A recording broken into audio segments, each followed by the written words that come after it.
Hey, what's going on, guys? We're going to be casting this game between Ghost Rider 15 here in the blue at 1095 versus Chidori 1 here in the red at 919. So, look at player in the blue, just going for a Foolish, going to Foolish a Treeborn Frog and set 1. So let's see what that face down card is. Perhaps that will be revealed, and our player in the red decides he wants to go for a, wait, hold on, what defense does that have? Oh, it has 1,000. Player in the red perhaps playing Gravekeepers, which I would say has an okay matchup against Frog Monarchs, but if it is Frog Monarchs or Lancer Monarchs. Lancer Monarchs would be hurt a little bit more by it, I would say. I think Frog Monarchs is just the best. I personally never liked Lancer myself.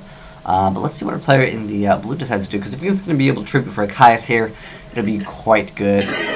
Why do they always have Caius? Like, even when I play Frog Monarchs, it's always tribute for Caius. Every time. So, unfortunately, our player in the blue does not get to activate his Caius' effect because Solemn Warning was activated. But the thing is, Monarchs don't really get hurt by that at all. Player in the blue is checking out his graveyard. I don't think it's worth reborning if he wants to do that. I mean, I guess it would get over this, but then the thing is they're just going to add another Gravekeeper. He's going to go for a salvage. Okay, interesting. So, we might see another Swap Frog being summoned, and he might go for a Gachi, which is actually not bad against Gravekeepers, because that is kind of a hard card to deal with until they drop Gravekeeper's Assailant, I believe, which is the one that when it attacks, it can move the position. So he's going to special summon Swap Frog by, Poison Draw Frog. Interesting choice. So it doesn't look like it's a standard Frog Monarch. It definitely has some tech cards in it. So he's going to return it, and he's going to special summon a Swap Frog. Okay. So he's just basically going to deck thin right here, and I think that's pretty good. And he might be just going for a Gachi. A Gachi would not be bad. I still think, yeah, a Gachi would be a pretty good card to get out. So let's see what he ends up going for. So he's going to remove one, and he's going to go for a Rodent Totem. So he can overlay these two, or he might just go, I don't know if there's another one. Oh, he's going to creature swap. Pretty good. Okay. Because, I mean, it only has 100 attack, so it's basically like, almost a direct attack. And he's going to go for a Reborn of Caius, which I don't know if I agree with completely. Does this have to be set from your side of the field? Oh, it has to be you control. So, unfortunately, our player in the red would not get that effect. So, he's going to go for another Rodent Totem. So, I guess he can make Gachi after all this. Interesting. So, I mean, our player in the blue is definitely overextending.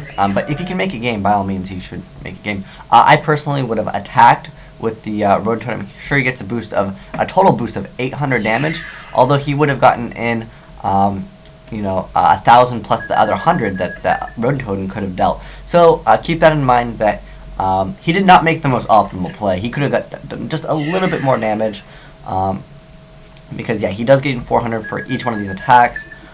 Unfortunately, that wouldn't have been game anyways. He would have dealt 300 more damage had he done it by attacking first with Swap Frog and Rodent Totem and then exceeding in main phase 2. It would have been overall better, especially if there was a Gorz involved in any of that. Definitely. So let's see what he does. I would not summon Treeborn Frog. Oh, we're just going to see an MST. And he is in main phase 1, so he isn't going to go for the Treeborn, so he's going for... Yeah, great play by not going for Treeborn Frog, as you guys know, because Torrential would have kind of messed him up quite a bit. And at this point, I think I would just... Oh, he's going to detach. Ooh, I don't know if I would tribute the Gachi. Ooh, I really would not tribute the Gachi. That's just my personal opinion on that, though. Let's see if he's... None of these are tuners that I know. Okay, so he's going to equip those. Can you... Oh, at that point he's won. But you guys can see just a slight misplay there. Sure, it didn't really matter in the end, but keep in mind that definitely when you can attack for more damage and, you also prevent Gorz from being strong, the token at least, do that. And as well as you can learn definitely not to summon the Treeborn Frog when there were so many back row, and you didn't really need to, just because, Torrential would have actually hurt him quite a bit. But thanks for watching, guys. Asian Eyes White Dragon, signing out.